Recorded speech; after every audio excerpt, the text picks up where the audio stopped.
Menikahi janda Ting-Ting. Bab 143. Selama nggak sempat main dulu, Sa? Tanya Sofia tiba-tiba. Membuat Bu Nur dan Adam membelalakan mata. Maksudku, main sweet gitu atau deep talk? Selamam, Mas Arman tidur sama Altaf, pagi langsung berangkat ke kejaksaan. Dia sangat sibuk untuk menyelesaikan semuanya. Sibuk telus, sahut Altaf sambil memutar bola matanya dengan malas. Enggak, ayah lebih keren pakai cangkul daripada P. Stol. Ngaco banget kamu, Dek. Guzel membelalakan mata. Lebih keren pakai P. Stol lah. Enggak, Kak. Perdebatan dua bocah itu membuat Chelsea memilih memejamkan mata. Menghitung setiap detik seraya berharap Arman segera datang ke hadapannya. 38. Persidangan berjalan lancar meski memantik kehebohan saat pembacaan dakwaan. Semua orang di sana memaki para terdakwa dengan kata-kata tak pantas. Livia menangis sejadi-jadinya ketika tahu ternyata dirinya hamil an 4K tukang parkir klub. Tentu ini di luar ekspektasinya yang membayangkan Arman sebagai pelaku. Sementara Pak Sunarto hanya bisa membeku di depan para hakim. Kali ini ia tak dapat membantah semua tuntutan yang dilayangkan kepadanya sebagai dalang dari semua kekacauan ini. Keluarga Sunarto pun terlihat sangat hancur. Tak ada lagi yang bisa dibanggakan seperti dulu. Sekarang, mereka harus menanggung malu, dan menghadapi masa depan yang jauh dari kata layak. Saat sidang perdana itu selesai, Livia dibawa keluar lebih dulu dari ruangan dan tak sengaja berpapasan Arman yang sedang berjaga bersama anggota lainnya. Arman, men. Tangan Livia yang terborgol terangkat ke atas dengan sangat antusias. Berharap pria itu menoleh walau sedikit. Karena di tempat itu hanya Arman satu-satunya keluarga yang ia punya. Suara panggilan itu membuatnya menoleh, memandangi Livia yang terus melambaikan tangan. Tapi, jangankan menghampiri, ia bahkan kembali membuang muka. Terlalu banyak rasa sakit yang ditorehkan Livia hingga Arman kehilangan empatinya. Saya harus mengantar istri saya, hari ini dia berangkat ke Amerika, ungkapnya kepada rekan, sekaligus teman satu angkatannya, yang sudah lama tidak ditemui. Siap. Sampaikan salamku kepada Chelsea. Pria itu menepuk pundak Arman lalu beranjak pergi meninggalkan koridor. Begitu juga dengan Arman yang tak ingin membuang waktu lebih lama. Arman. Bulir bening mengalir deras.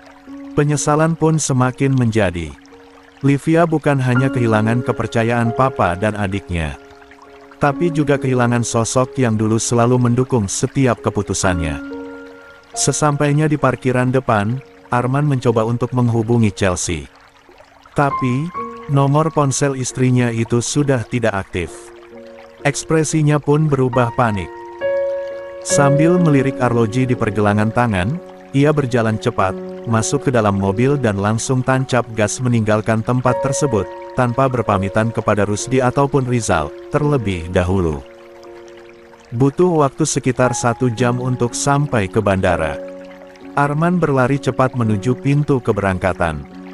Berharap kali ini, ia tak gagal lagi memenuhi janjinya.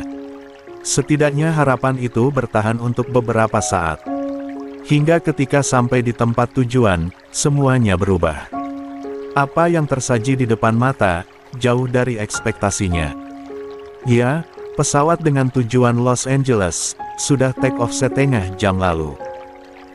Pandangannya menggedar, dan akhirnya terduduk lemas di kursi bandara yang sudah lengang.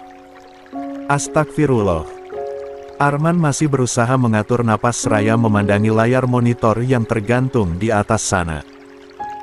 Bersandar lemas, dan mulai membayangkan ekspresi kekecewaan Altaf dan Chelsea. Dari kejauhan, Adam memandangi sepupunya itu untuk beberapa saat, dan akhirnya memutuskan mendekat dan berhenti tepat di hadapan Arman. Chelsea berpesan untuk tidak khawatir. Kepalanya kembali tegap, fokus menatap pria berkacamata di hadapannya. Aku iri, karena kau bisa. 39. Menatap wajah cantik istriku sebelum berangkat. Apa dia juga tersenyum padamu? Adam berdecak lalu ikut duduk di sebelah Arman. Mana mungkin dia pergi dengan tersenyum, sementara kau tidak ada. Tapi, seperti biasa dia terlihat sangat kuat dari luar, meski binar matanya menunjukkan sisi rapuh. Jangan membuatku goyah. Arman kembali mengusap wajah dengan kasar. Wajahnya yang sudah pucat dan kelelahan karena kurang tidur, harus ditumpuk dengan gurat kegelisahan. Aku belum selesai dengan tugasku di sini. Untuk itu dia berpesan agar kamu tidak khawatir. Karena dia bisa menghandle semuanya saat di sana. Mamaku sudah lumayan sehat dan dia pasti senang rumah ramai dengan cucu-cucunya. Aku yakin, suasana di sana juga bisa membuat Altaf pulih. Semoga saja dan... Arman kembali membayangkan dua pilihan berat yang belum ia putuskan. Meski sebenarnya, hati dan pikiran sudah condong ke satu sisi. Aku hanya berharap Altaf tidak akan membenciku. Amin. Mereka kembali geming. Sibuk menatap kosong ke sembarang arah. Arman jelas memikirkan An 4K dan istrinya, sementara Adam. Entah apa yang ia pikirkan hingga ekspresinya terlihat membingungkan. Kak Chelsea sudah pergi, ya. Suara wanita di sisi kiri membuat lamunan mereka buyar. Menoleh dan akhirnya menghela napas saat melihat ternyata yang datang adalah Rania. Aku pikir sudah menjadi yang paling telat, ternyata kau lebih parah lagi, sahut Arman. Oh ya, maaf abang tidak bisa ikut mengantar Arkan tadi. Proses keberangkatannya berjalan lancar, kan? Alhamdulillah, lancar. Aku baru pulang dari pangkalan militer, terus nganterin papa pulang. Rania ikut duduk di sebelah kedua abangnya. Besok aku harus balik ke pulau. Adam dan Arman hanya diam, menyaksikan kegalauan Rania yang baru saja ditinggal satuan tugas. Walau bagaimanapun sekarang mereka juga sedang galau dengan isi pikiran masing-masing. Malam hari setelah kepergian Chelsea, Arman mengajak Adam untuk pergi ke rumah Bu Nur untuk makan malam bersama dengan menu masakan khas Jawa yang selalu beliau masak di momen tertentu. Rusdi nggak kesini tah, so? Pertanyaan itu membuat Sofia menoleh ke arah Arman yang sedang duduk di kursi meja makan, bersebelahan dengan Adam dan Rizal. Rusdi masih di kantor ya, dan dia. Bukannya menjawab secara langsung, Arman malah menoleh kepada Rizal, seolah melemparkan pertanyaan yang tak bisa ia jawab meski sebenarnya ia tahu Rusdi kemana. Anu. Wajah Rizal berubah panik. Tadi pas sidang selesai, dia dijemput adeknya suruh balik. Hari ini ibunya datang dari Surabaya. Kalau nggak salah ada acara keluarga. Oh begitu, Sofia kembali tersenyum getir. Berbalik meraih rantang di atas meja. Kalau begitu aku berangkat, nganter makanan untuk Pak Abdul dan Rania dulu. Biar aku antar. Adam berdiri dengan cepat. Kebetulan aku ingin menjenguk Om Abdul. Rani bilang, sudah. 40. Beberapa hari ini beliau mengeluh sakit, setelah cuci darah. Sofia tertegun sesaat dan akhirnya mengangguk. Berjalan lebih dulu meninggalkan ruangan itu, diikuti Adam dari belakang. Ya, mereka memang cukup akrab karena sama-sama bekerja di perusahaan Oma Lusita. Dari meja makan, Arman dan Rizal terus memandangi kepergian dua orang itu sampai menghilang dari balik pintu pembatas antar ruangan. Harusnya aku fotoin tadi, sahut Rizal. Buat ngompor-ngomporin si kampret. Meski janda dua kali, status Sofia nggak harusnya digantung, padahal untuk bertahun-tahun ta'aruf. Mana ada ta'aruf sampai tahunan, sahut Arman dengan lemas lalu menguap. Kalau memang serius pasti sudah dinikahin. Jangan ikut campur, dan jadi api dalam sekam. Ayo lanjutkan makanmu. Komandan aja nggak makan. Aku lagi nggak selera. Arman beranjak dari tempat duduknya. Beralih kepada mertuanya. Bu, saya mau istirahat sebentar. Setelah ini harus balik ke kantor lagi. Iya, nak. Tidur dulu, nanti tak suruh Rizal yang bangunin. Beliau kembali tersenyum, sebelum melanjutkan aktivitasnya membungkus makanan untuk diberikan kepada Rusdi yang tak sempat datang. Makanan tersebut akan dititipkan kepada Mang yang supir keluarga Arman, yang kebetulan tahu tempat tinggal Rusdi. Sementara itu, Adam dan Sofia sedang dalam perjalanan menuju kediaman pribadi Pak Abdul. "Besok aku ada peninjauan ke pabrik bareng tim," ucap Adam tiba-tiba. "Mungkin selesai sebelum makan siang.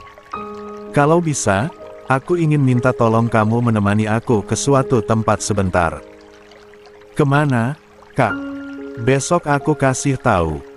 Kamu besok mulai masuk kerja di pabrik lagi, kan? Tadinya mau ambil libur, karena udah janjian mau jalan sama Rusdi. Tapi sepertinya gagal, dia sedang acara keluarga," ungkapnya terdengar lirih. Adam pun tersenyum tipis seraya tetap fokus pada jalanan di depannya. "Oh ya, kalau tidak ada kejelasan, lebih baik lepaskan. Mumpung belum terlalu jauh. Setelah 2 kali gagal, aku harap kamu bisa lebih realistis memilih pasangan." Penuturan pria itu hanya ditanggapi dengan diam.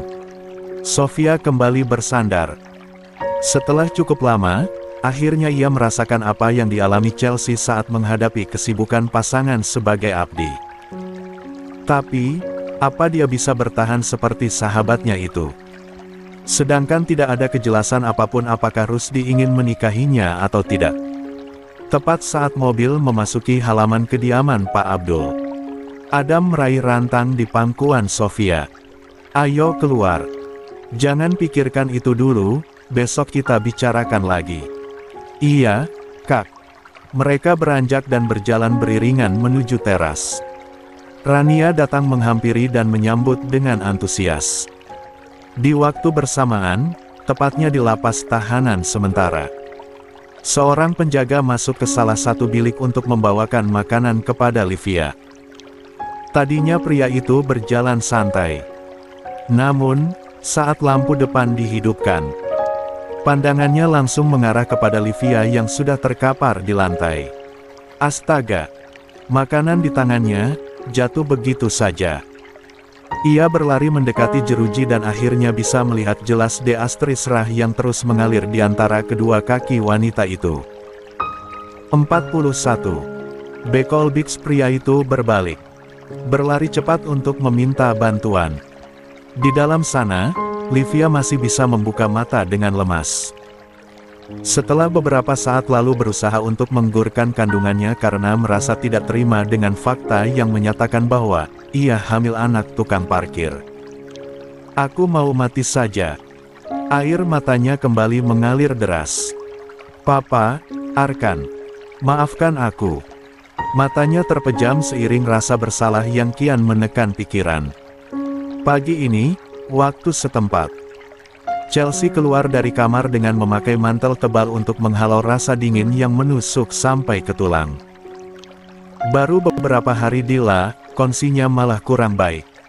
"Nanti siang kita ke rumah sakit."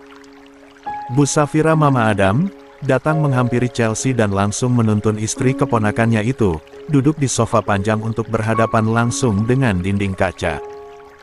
"Sepertinya saya masuk angin, Bu." Chelsea terlihat pasrah saja saat diminta untuk berbaring terlentang. "Saya sudah terbiasa dengan iklim tropis. Tapi, insya Allah, nanti juga terbiasa." Tak ada tanggapan apapun. Beliau fokus memeriksa area perut Chelsea. Menekan dan mengetuknya pelan. Setelah beberapa saat, beliau menoleh menatap Chelsea. "Nak, kapan terakhir datang bulan?" "Heh." Kepala Chelsea terangkat dan akhirnya berpikir keras. Sejak insiden Pen Asteris Bakan Arman, situasi benar-benar kacau. Banyak hal yang harus ia selesaikan, hingga tak punya waktu untuk dirinya sendiri. 42. Sepertinya kamu harus ke rumah sakit. Ibu curiga kamu hamil, Sa. Chelsea masih terdiam dengan mulut sedikit terbuka.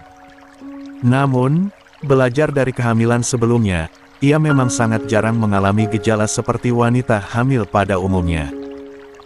Karena hal itu, ia akhirnya mengangguk, pasrah. Bu Safira beranjak cepat keluar untuk meminta tolong kepada salah seorang pekerja di rumahnya yang biasa mengantar dan membersihkan halaman rumah. Di sana, Chelsea masih berbaring, mengelus perutnya yang tiba-tiba terasa berdenyut.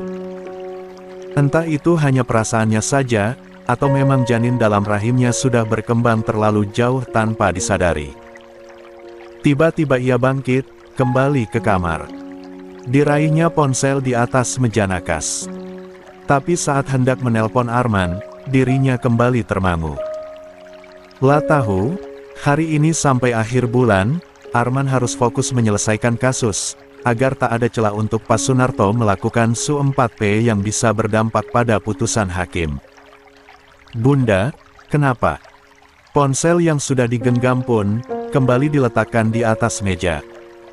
Beralih memandangi Altaf yang baru saja terbangun di jam 9 pagi, karena cuaca dingin yang membuatnya betah berlama-lama di bawah selimut. Nggak apa-apa, Ai. Kedua kakinya kembali berjalan mendekati sisi kiri tempat tidur. Bunda dan Oma mau keluar sebentar. Kamu, dijaga sama suster dan Kak Guzel nggak apa-apa ya? Tanpa banyak mengeluh Altaf mengangguk. Tapi setelahnya ia mendesah pelan. Bunda, udah 3 halo kita di sini. Selusih, tapi kapan ayah datang? Jangan bilang ayah bohong lagi, Al nggak suka. Tangan kanan Chelsea langsung bergerak, mengusap pundak Altaf untuk menenangkan. Jangan ngomong gitu, Al. Ayah pasti datang, kamu ingat penjahat yang kumisnya tebal itu kan? Kepalanya mengangguk, tapi wajahnya masih cemberut. Nah, ayah lagi jagain, biar penjahatnya nggak kabur. Bahaya loh, kalau orang seperti itu tidak diberikan hukuman yang berat. Doain ayah yang baik-baik, biar selalu dalam lindungan Allah di sana. Kondisi badan yang kurang fit tidak menghalangi Chelsea memberikan pengertian kepada Altaf yang benar-benar membutuhkan perhatian intens, agar tidak mendalami trauma yang masih membekas setelah kejadian beberapa bulan lalu. Setidaknya butuh waktu 2 jam untuk mengalihkan perhatian Altaf. Untungnya ada Guzel, seorang suster dan bodyguard yang ditugas Arman dan Murray selalu berhasil mengajak Altaf bermain, karena kebetulan tepat di belakang kediaman itu, terdapat pantai yang ramai pengunjung meski sedang musim dingin. Saat putranya sudah dipastikan aman dan nyaman barulah Chelsea pergi ke salah satu rumah sakit terdekat. Karena Bu Safira sudah biasa bolak-balik untuk terapi kanker, jadi beliau sangat hafal setiap dokter yang bertugas di sana. Tanpa mengantri, Chelsea dipersilahkan masuk dan langsung menjalani tahap pemeriksaan. Sanubarinnya tersentak-sentak saat melihat layar monitor yang mempertontonkan gumpalan kecil yang sudah mulai terbentuk di dalam rahimnya. Nona Chelsea, usia kehamilan Anda sudah memasuki 7 minggu. Apa tidak ada gejala apapun sebelumnya? Seperti mual dan muntah? Tanya dokter wanita itu, dengan bahasa Inggris. 43. Tidak ada, dia memang tidak pernah mengalami gejala seperti itu. Hanya pagi tadi, demam dan nyeri karena jet lag penerbangan dari Indonesia kelak. Beliau menjelaskan lebih dulu, sebelum Chelsea bingung menjawabnya. Selesai diskusi, dokter mulai meresepkan obat dan mengobrol dengan Bu Safira. Sementara Chelsea masih berbaring di atas brangkar. Mengusap perut, dan membayangkan ekspresi Arman jika mengetahui hal ini. Namun, ia tidak ingin terburu-buru. Lah ingin suaminya menyelesaikan tugasnya dulu. Jangan sampai karena mendengar hal ini Arman langsung ke Amerika dan nantinya malah bolak-balik karena panggilan tugas. Ya, seperti yang katakan Chelsea, Arman memang sedang sibuk-sibuknya. Apalagi sekarang, ia diberikan kuasa oleh pimpinannya untuk mengatur kasus Sunarto. Hari ini, Bersama Rusdi dan jajaran, ia kembali ke lapas tahanan sementara untuk bertemu dengan Sunarto yang katanya sedang sakit dan mendesak agar diizinkan menjalani pengobatan di rumah sakit. Apa benar, si Sunar sakit Endan? Tanya Rusdi seraya terus berjalan beriringan dengan sang komandan. Apa gara-gara kemarin? Dia jadi syok karena mendengar dakwaan. Entahlah. Kita lihat nanti. Arman mempercepat langkahnya saat melewati pintu pembatas ruangan.